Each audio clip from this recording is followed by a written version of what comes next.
Technique easy এডুকেশনের পক্ষ থেকে শুভেচ্ছা অভিনন্দন স্বাগত জানাচ্ছি উচ্চতর গণিতের আরও একটি নতুন ক্লাসে। আজকের ক্লাসে আমরা ভেক্টরের টাইপ 5 এর এমসিকিউগুলো সমাধান করব।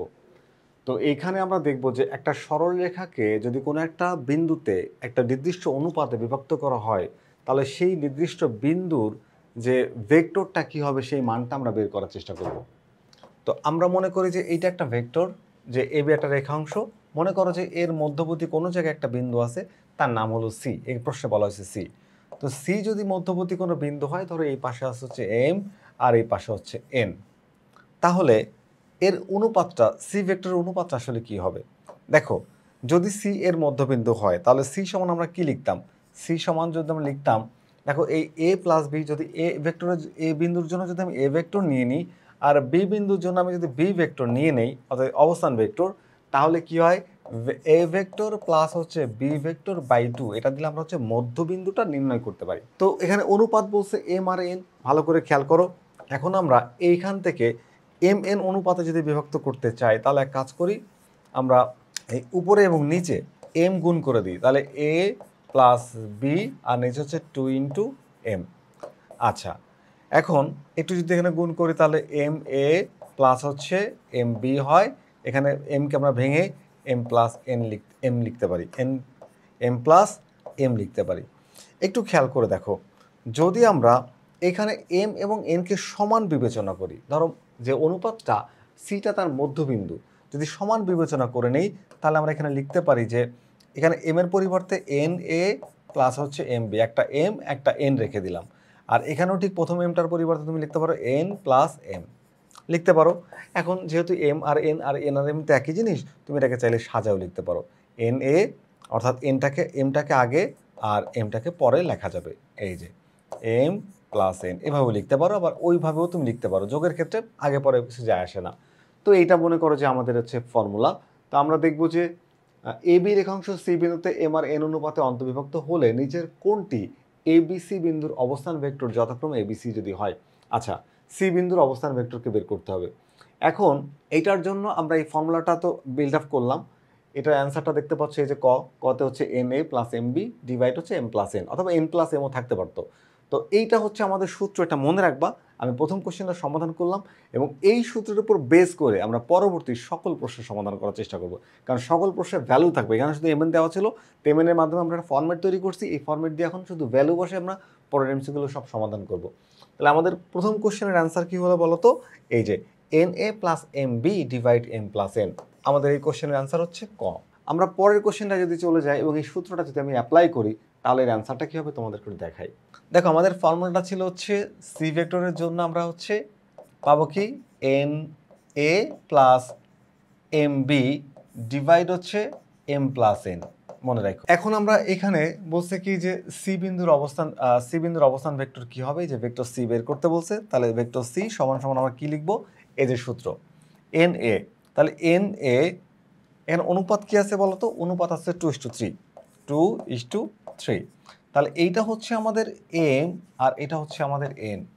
তাহলে আমরা যদি এই মানটা এখানে অ্যাড করে দিই, দেখো, তাহলে মানটাকে যদি আমি অ্যাড করে দিই, তাহলে এন এর মান হচ্ছে 3, তাহলে 3a ভেক্টর প্লাস হচ্ছে এম হচ্ছে 2, তাহলে 2b ভেক্টর ডিভাইড হচ্ছে এম কত 2 আর এন কত 3। তাহলে আমরা যদি এখানে হিসাব করি, তাহলে কত পাচ্ছি?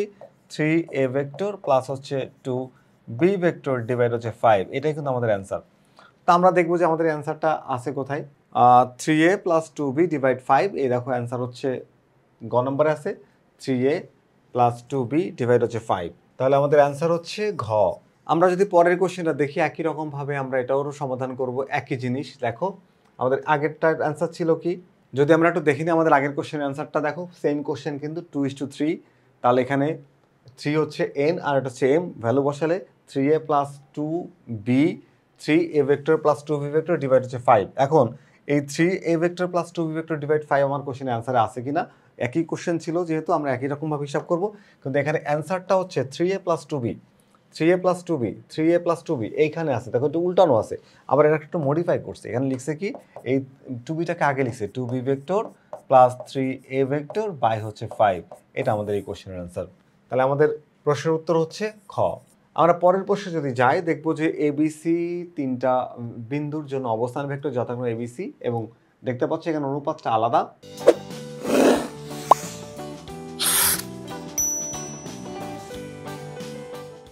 তো আমাদের ফর্মুলা ছিল কি n a plus m b divide হচ্ছে এম প্লাস এন।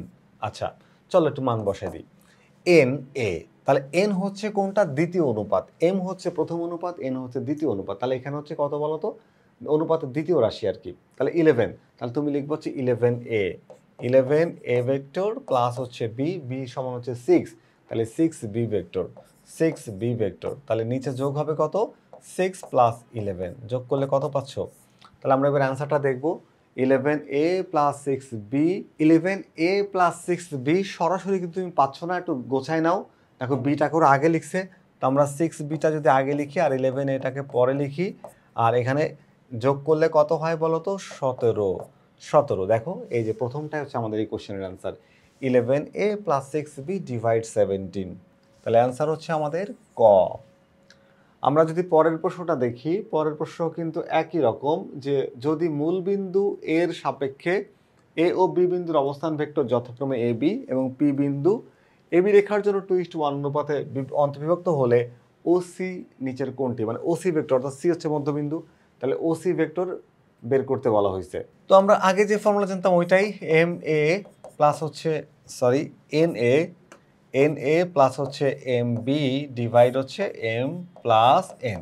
আচ্ছা এম প্লাস এন, এখন এক কাজ করো এই জায়গাতে আমরা কি করব, এন হচ্ছে পরের অনুপাত, এম হচ্ছে প্রথম অনুপাত, তাহলে এ 1a মানে শুধু এ লিখলেই হবে প্লাস এম বি, এম হচ্ছে 2 আর বি তো এখানে বি ভেক্টর তো আছে বি লিখলাম আর প্লাস হচ্ছে 1 প্লাস 2, তাহলে কত পাচ্ছ বলো তো, পাচ্ছ হচ্ছে এখানে তুমি এ ভেক্টর প্লাস হচ্ছে 2বি ভেক্টর ডিভাইড হচ্ছে 3, এটাই আমাদের এই কোশ্চেনের আনসার। এ ভেক্টর প্লাস 2বি ভেক্টর ডিভাইড হচ্ছে 3 পাচ্ছি কোথায়, এ ভেক্টর প্লাস 2বি ভেক্টর ডিভাইড হচ্ছে 3, তাহলে প্রশ্নের উত্তর কত বলো তো, ঘ 4, 66-4। আচ্ছা নেক্সট কোশ্চেনে যদি আমরা দেখি আবার একই রকমের কোশ্চেন, এ বি সি বিন্দুর জন্য অবস্থান ভেক্টর যথাক্রমে a vector b vector c vector, c বিন্দু এ বি রেখাংশকে কি বলতো 1:2 অনুপাতে অন্তর্বিভক্ত করলে তাহলে কি হবে, তাহলে আগের অ্যান্সারই হবে, সেম জিনিস কোশ্চেনও যা তাই।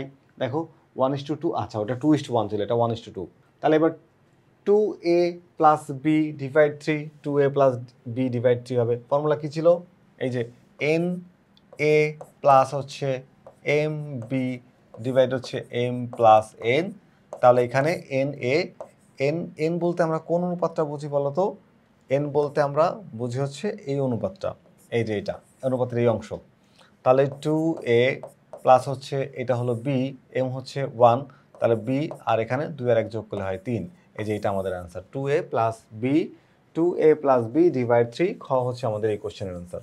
যদি আমরা পরের প্রশ্নটা দেখি, পরের প্রশ্নটা আমাদের বলা হয়েছে কি দেখো যে এবিসি বিন্দুর অবস্থান ভেক্টর যথাক্রমে এবিসি এবং সি এবি এর মধ্যবিন্দু হলে তাহলে সি ভেক্টর সমান আমরা লিখতে পারবো হচ্ছে n a plus m b divide m plus n. চলো মান বসাই, এন বলতে আমাদের অনুপাতের দ্বিতীয় রাশি, তার মানে 11 এ ভেক্টর প্লাস হচ্ছে এম হচ্ছে প্রথম রাশি, তাহলে 5বি ভেক্টর আর এখানে 11 প্লাস 5 যোগ করলে কি হচ্ছে বলো তো 11 এ ভেক্টর প্লাস হচ্ছে 5বি ভেক্টর ডিভাইড হচ্ছে 16, কত হচ্ছে 16, তাহলে 11 এ ভেক্টর প্লাস হচ্ছে 5বি ভেক্টর ডিভাইড, এর সরাসরি উত্তর পাচ্ছ না, একটু ঘোরায় নিতে হচ্ছে, দেখো এই যে এই 11 এটাকে পরে লিখছে 5বিটাকে আগে লিখছে, লেখো 5বি প্লাস হচ্ছে 11a ডিভাইড হলো 16, এইটা আমাদের কোশ্চেনের অ্যান্সার হচ্ছে কোনটা বলো তো, এই কই হচ্ছে অ্যান্সার।